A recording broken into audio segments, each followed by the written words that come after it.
Hey there, Patty Dominguez. I am back with episode 123 of the Positioning to Profit podcast. And this episode, it's a special guest, somebody who is also a member of the Prolific Cafe community, the amazing Lizzy Cangro. She has just got the best heart. She is an international expert nutritionist, wellness coach, author, empowering women to love their bodies. And really the way that I see that she's creating is a movement, which is super, super exciting. So she's going to talk to us about her book, what she's been creating, what her vision is, and really how she's expanding the message of who she wants to attract in her business. So such a great example of somebody who is on purpose, who is really sharing what she's doing with a lot of intentionality. So I'm really excited to share what Lizzy is doing, talking about her book and all the good stuff. And before we get started with the show, I just want to remind you that you can find a whole host of positioning goodies, considered a positioning treasure chest, if you will, by just going to positioningtoprofit.com. Again, that's positioningtoprofit.com. You'll find the positioning quiz, some other goodies in general, really all of the things that we've been putting together to help you to create your category of one, making your competition irrelevant, and really standing in your own power and knowing that what you have to share is important, because as I always believe, your message matters. So lots of good stuff to cover. Looking forward to sharing this all with you. And with that, let us get on with the show. Here we go. Hey there, I'm Patty Dominguez. You're about to discover what it means to position your brand and your business to stand out. This show explores the stories of small business owners just like you who are bringing their message out to the world and impacting their tribe. So if you want to take your business to a category of one status, then hang with me, because this podcast shares everything you need to know about how to be more prolific with your brand so that you can have more profits. Okay, Lizzy Cangro, thank you so much for agreeing to join me for this expert masterclass of sorts. I am so honored to have you here because I love the angle that you're taking with an all too common theme of women and food and all the things that we struggle with. I know I personally have struggled with this topic quite extensively. And in fact, in my 20s, I had an eating disorder and the whole thing. So I had a very warped sense of food. And I know for me, one of the things that stood out when I heard about you is this whole thing about the mean girl, right? And really and being rebellious against the inner mean girl, which I absolutely love. But before I get too ahead of myself, welcome, Lizzy Cangro. Thank you so much. Thank you so much for having me, Patty. I really appreciate you. And I didn't know about your history. So thank you for sharing that. And just thanks for having me on. It's really a blessing to be able to share my kind of experience and hopefully lots of tips and tools for women to free themselves from that inner mean girl that we're going to be talking about. So yeah, I really believe that when we're just honest about stuff and just own the experiences and the things that have happened for us, not to us, but for us, it really opens a door to really healthy conversation. So do you find that is absolutely the case, that your movement is really about facilitating that conversation that some people feel perhaps really apprehensive about sharing? Absolutely. One of my top values is authenticity, but I found it very, very difficult to share authentically and openly about my story. And for a very long time, I was a nutritionist, but I didn't actually share the fact that I had suffered from an eating disorder. And that was the whole reason why I became a nutritionist. And it definitely kind of felt like a little bit of the block in my throat where I was holding back. And I really wanted to share, but I really feared being judged. But once I kind of put that fear of judgment aside and shared, I had so many people come to me and say, oh my goodness, I have also experienced this. Yeah. And this is my truth. Thank you so much for sharing. And I think time and time again, when I shared very personal things that I thought I'm the only one, people have come and proved to me that actually, what I think is a very unique experience is actually, very widespread and pretty, I don't like to say normal, but there's a lot of people who can relate to the experiences that I've been through. And through that, we build connection and community. And it's just such a beautiful thing to be able to achieve that in a world that I think it is very much about kind of disconnect and, everyone kind of scrambling over each other and trying to compete, but actually coming together and saying, oh yeah, same. What can we do about this is so empowering. So yeah. There's so much there unpacking where the opportunity is, because I think as a business owner, I think one of the gifts that you can give is more of yourself authentically. Like you said, authenticity is a really big one. How did you start out? Were you always a nutrition? Like, did you start out specifically in nutrition, or you found that was a passion that came to you? Yeah. So I actually started off as a teacher. When I graduated as an undergraduate, I studied natural sciences. And I decided that I wanted to teach that at school. So I trained as a teacher. But through that, I didn't really kind of connect with the system and the very kind of controlling nature. I found it very, very frustrating. And so really kind of went within and said, what else am I really passionate about? And again, this was something that I had to really accept within myself. And the obvious answer was being a nutritionist. And again, I worried what other people, especially my parents who saw me through the eating disorder, what they would think, if it would worry them, all of that type of stuff. But really, I started off kind of studying nutrition in the background. And then, as I say, when I decided teaching wasn't for me, I decided to formally train as a nutritionist. And I trained over in the UK at King's College in London and got my master's. Started taking on nutrition clients, but realized that a lot of these people were coming from personal trainers. Personal trainers are saying, okay, you have this weight loss goal. You also need to look at your nutrition. Here's a nutritionist. So because of that, I decided then to study personal training and fitness, which saw me come over here to the US. And I trained at UCLA as a fitness instructor. And that opportunity led me to be able to open my business over here. I got a 1-year work visa and I started to do both fitness and nutrition, which was great. I was able to reach a wider audience and help more. However, there was still a sticking block. So clients would come to me generally wanting to eat better or lose weight or both. And some clients came to me and no matter what nutrition advice I gave them, what exercises we did, there was still something, they couldn't lose the last 10 pounds. And we didn't really know why, they weren't severely restricting their calorie intake. So, there wasn't a problem with their metabolism. And I really tried to do all of the conventional things that I knew of. And I was starting to lose confidence in myself and my own ability. But then I actually realized that there's a whole mindset piece behind how we nourish our bodies, both from a physical perspective and mental. And it was because of this lack in confidence that I had in myself, the kind of mean girl stories that I was telling myself, I went on this whole journey to discover how to silence that inner mean girl voice when she comes up, how to really love your body.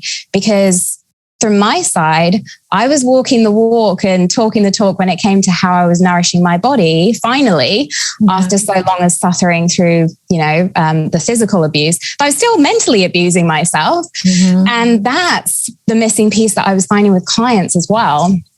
So really my journey kind of, in summary, was from being a nutritionist to having the whole suite of physical kind of behaviors and personal training as well as nutrition, to also encompassing that mindset approach. And I think that is the secret sauce, is those three things in combination.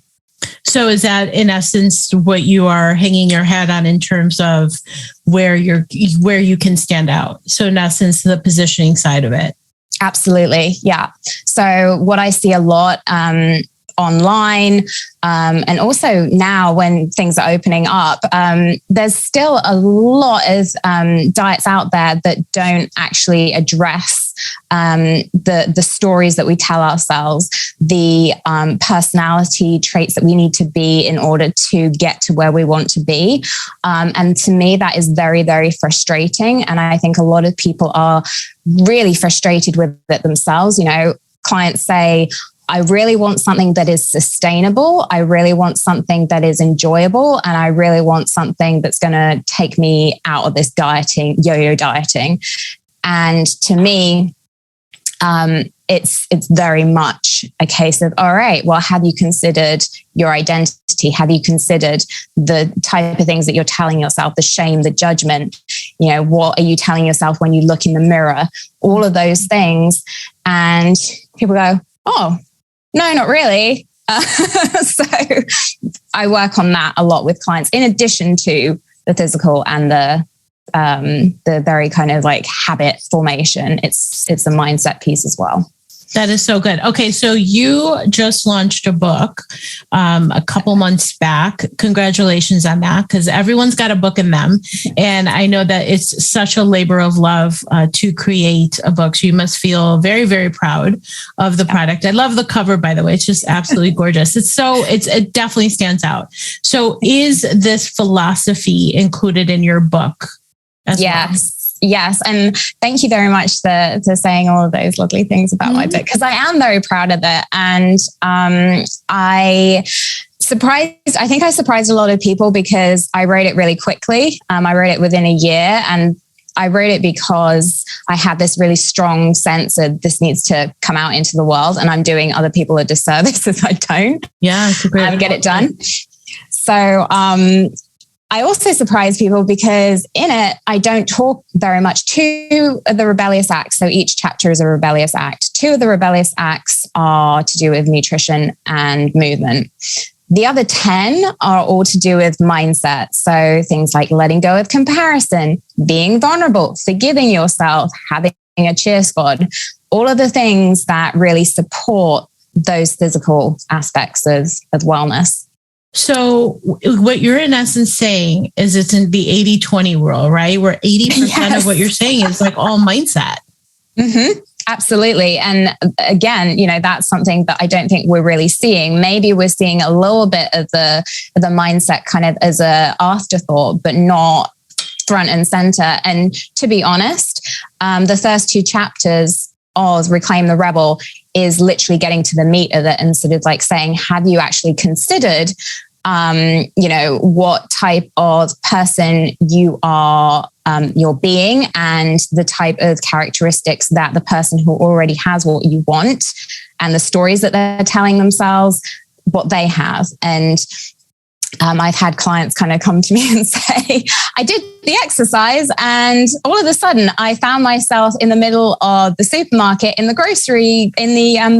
produce section. Mm-hmm. And I don't know what happened, because they're starting to really embody that identity of someone who eats healthily and just shops in the produce section, as opposed to, in the center of the supermarket. So I think it's central to getting what we want in life. And I know that you are also really passionate about the mindset side when it comes to business. For sure. So out of curiosity, would a common objection be like, okay, because I know for me and what I do, it's always like, okay, well, how much time is this going to take? Do you ever get the resistance around time, or what are the common objections? Because you're introducing the mindset, and that could creep into a couple of things where like, oh, is this a bunch of woo-woo stuff? Yeah, no, I don't need that. Right. Like, I think part of the friction that I always talk about is like, where are the friction points? Like, is the friction the time? Is the friction where you're presenting a new idea? Like, what have been those barriers that you have found? One of the common barriers is, what if it doesn't work? And people are very, very worried that this is another thing that isn't going to work. And that's mainly because people have been jaded by their experiences with dieting, healthy eating, all of those things. So my answer is, well, have you tried this different approach? Just give me a couple of months to show you that if you consistently apply these principles, then you will feel so much better in your body. You'll feel more confident, more energized, happier, healthier. And I think there's kind of that almost skepticism of that, well, what if it isn't going to work out for me? Well, maybe it's worked out for somebody else, but maybe it's not for me. Mm-hmm. And I think having that limiting belief is keeping a lot of people stuck. And that's where we rewrite their story of, it's not going to work for me. I say, what if it does? What if you can feel really, really good very easily, and just kind of trust the process? So that is kind of the main barrier that I come up against, is like, I'm not sure if this is going to work, or how long is this going to work for? And the how long is it going to work for piece is really down to how committed you are to the process, how consistent you are. In my book, I say, make like a Nike ad and just do it. Just be committed to doing these small, simple things consistently. And that is where you will see the results. And I think the important thing here is the difference between what you're talking about, how you can help, where it's not just rah, like you can do it. And so how do you distinguish that? If somebody is going in saying, oh, okay, like I'm already all positive, I don't need any more positivity, right? Because that's the thing. And it's a real obstacle, is where people will make up their minds based on what they think they're going to get, or what they perceive is going, or what you offer. And it's like, no, it's not. And so this is just another way of why differentiation is so key. So how are you addressing that? Yeah. So, I mean, I definitely appreciate positivity. And I would also say I appreciate being realistic and being, again, authentic about it. So I was talking to a client yesterday, and she shared that she found something kind of difficult. She found one of the ideas of opening up and looking at her inner child very challenging. And I said, well, I still find certain things very challenging when I feel that resistance. And she was like, oh, really? You still find things challenging? And I'm like, yes, because at the end of the day, your inner mean girl is still going to pop up from time to time. You're still going to feel a fear of being judged. You're still gonna maybe have days where your diet is not how you want it to look. You're still gonna have days where you feel not great.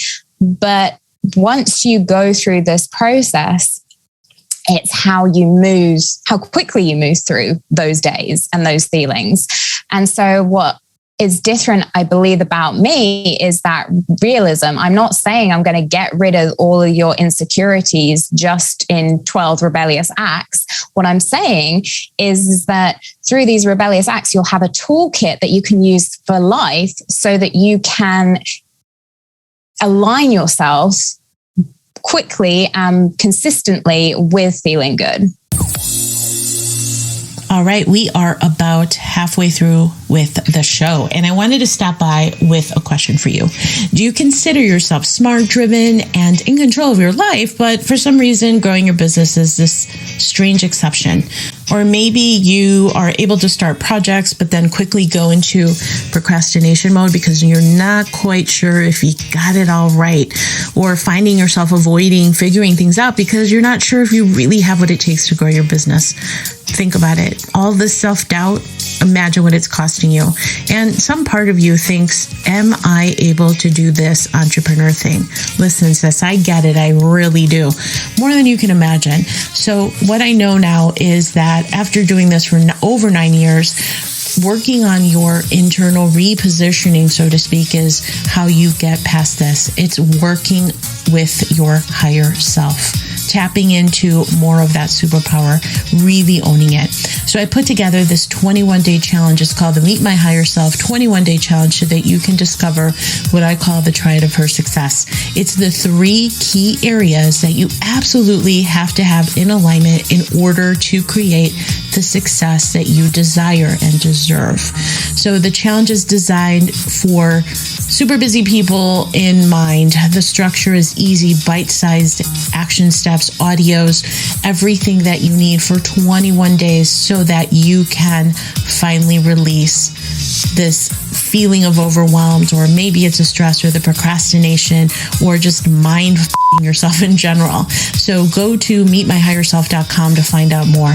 21 days, discovering the tools to have you let go of all the junk that's keeping you stuck. It's possible. Just go to meetmyhigherself.com. And with that, let's get on with the show. Yeah. Does that make sense? Yeah, it totally makes sense. Okay, so tell me a success story of a client that you've helped with the way that you approach this entire topic of nutrition and women, and how it's 80% of the mindset stuff that you're saying. Mm-hmm. So I'm really proud of one of my clients. So she's from the UK, and she came to me because she is surrounded by friends who have had surgery or want to have surgery because they're unhappy with their bodies. And she came to me because she was like, I don't want to go through that option because it's dangerous and I have a kid and what if it goes wrong kind of thing. So I want to do it the natural way. Help. So we started working together on all of the things. And it was very apparent that the stories that she was telling herself was so harmful. It was, things like, my boobs are saggy, my bum is horrible, all of those really, really judgmental and outright just mean things. So I asked her to do the mirror exercise where she stands in front of the mirror and looks through an uncomfortable amount of time and looks for the good in her body, like reframes her stories about the saggy boobs and the flat bum and all of that. And she did this consistently for, I think it was just 3 weeks. And she came to me and she said, you know what? I saw one of my friends the other day and she was trying to get me to get liposuction again. And I just said to her, I'm not interested. I think I look beautiful the way I am. And that was so different to the things she was telling me a few weeks before. Yeah. And it's through kind of having that strong sense of self and that strong courage of actually saying, well, it might be right for you, but it's not right for me, that I think is hugely empowering. And when I hear stories like that, I can't help but smile. I'm just so proud when women are able to do that and say, nope, not for me. I'm good. Thank you. And just, peace, love, but I'm out. Yeah. It's so cool. It's so much about, and I've heard other people say, it's like, it's not about the food, right? It's not about the food. It's how we feel about ourselves in that process. And I know like just certain things that happen to me. I mean, I'm definitely, I'll give in or I'll get triggered and I'm like, oh crap. Like I'm in this emotional eating thing. And I'm like, I catch myself. I have the awareness enough to know, I'm like, what's really going on? And so just had I not had the help that I received once upon a time, I don't understand how people could possibly have the awareness that there are strategies and tools like what you're talking about that can really be life-changing, because you're not giving in to the victimhood or the self-pity or the judgment or the things that just rob you of feeling happy.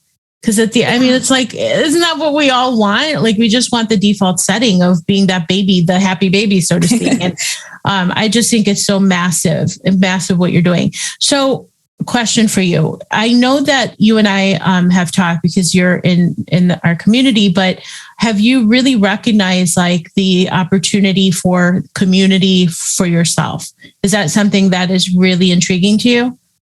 It's so important to me. Okay. So when my book launched, I relied on my community to really support me in the launch. I gave a lot of people a copy as Reclaim the Rebel, because I want to impact as many people as possible. And in doing that, I was able to, build a community, my book army, and they spread the word about my book. And, that has resulted in a really, really strong group online that I turned into your cheer squad. So Rebellious Act 12 in my book is having a cheer squad. Okay, and the importance of having a community to support you along your journey. Because if you're doing it on your own, oh my gosh, it's like having the weight of the world on your shoulder.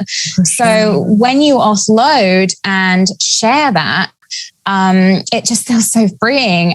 And I kind of liken it to being in a marathon race, and you're the one running the race, but the marathon runner always has a support team. They have a nutritionist, they have their friends and family cheering them on for that physical nourishment, but also emotional support. So I've now turned that book army into the cheer squad, and we have a very active online community now of individuals who love, helping other people, sharing their experiences in nutrition and mindset.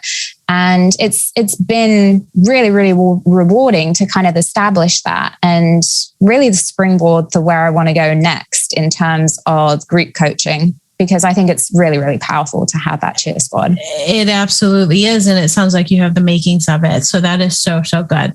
I love it. Okay. So a couple questions for you. Like, what do you think is an untapped opportunity with the marketing that you've been doing so far? Oh, that is a great question. I think, actually, I know the answer to this question, and I shared it today on my social media, and that is the fact that I'm woo. And I strongly believe that my soul is crying out to help others and heal at a very, very deep level. And I haven't really shared that. I think this is kind of like the next level of going back to what I was saying, sharing the fact that I had an eating disorder was terrifying to me. Sharing the fact that I'm woo and have this very, very strong sense of there's a spiritual aspect to the work that I'm doing and that we're doing collectively as a group to really dismantle this very patriarchal system of you're not good enough. This is how you should be. This is the diet that you should follow. Fit into this box.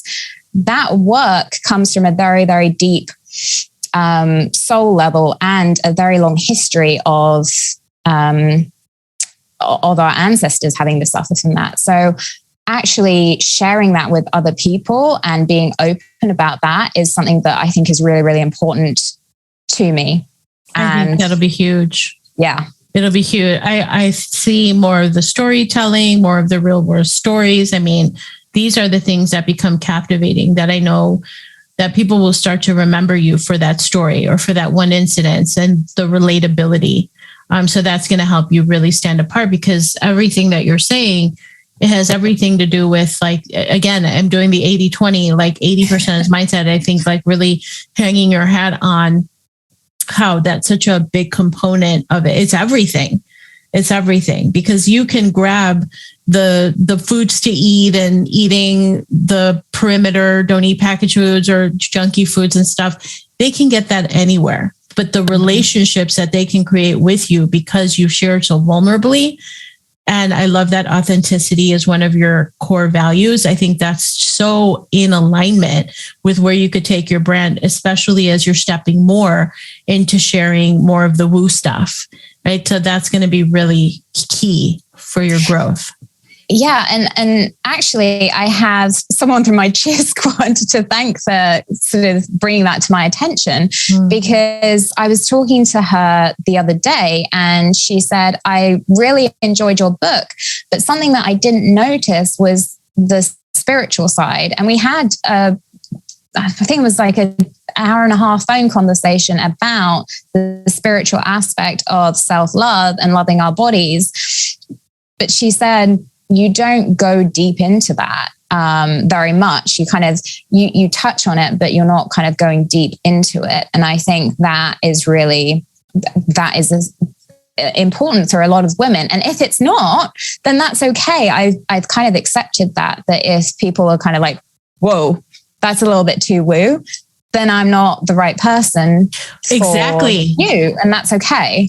Exactly. That's what I was going to say. It's like stepping into that comes with a perspective, like a marketing perspective that is called contrast, right? And contrast, by the very nature of the word, is like, you will be off-putting to people. It creates the polarity, like either you are, you're not. And you have to be okay with that. And that's like a little bit of the mind games that you go through, is like, oh, but then I won't be able to work with more people.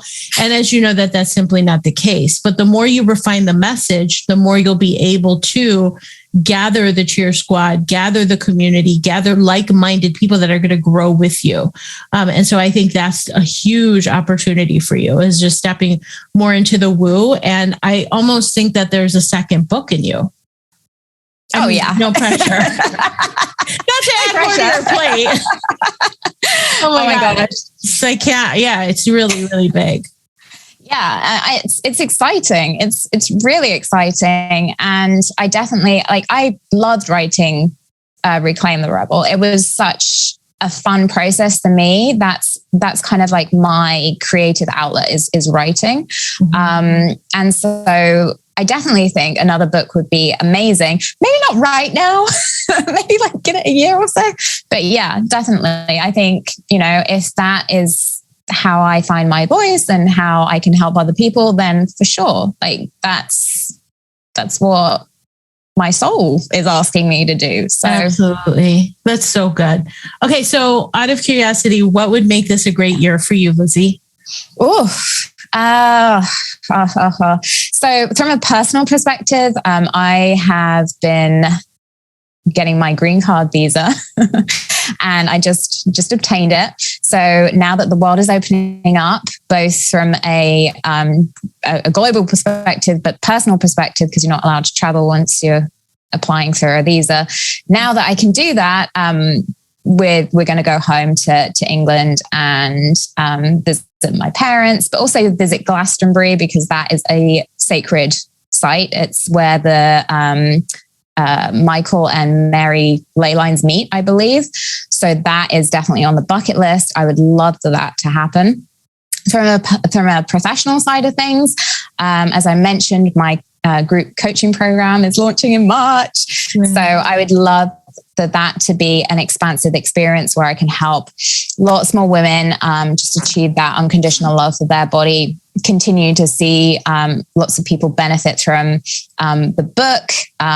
I get such a kick through seeing the reviews come in and people are like, oh my goodness, this is so relatable and this is helping me. So that is everything to me. And that really kind of like fuels my fire and keeps me going. So both a combination of, continuing to spread the book far and wide, but also my ability to coach other people.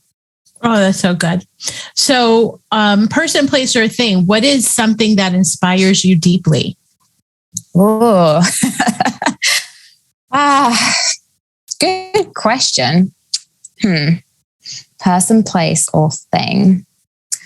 Now, what came to mind, I'm just being the first thing that came to my head is actually my spirit animal. So I had this really, really deep dream that my spirit animal came to me, and it was a purple tiger. And I woke up and I was like, yeah, a purple tiger. And it had these like really cool yellow eyes and all of that type of thing. And I was just like, I think I met my spirit animal. That's really cool. And I looked up what a tiger represents, and I was like, yeah, courageous, this, has a sense of kind of mystical and all of the things that a tiger represents. And I think whenever I kind of go back to that and sort of like, okay, so what is my spirit animal? What am I channeling through what I'm doing? That's when I'm most in alignment.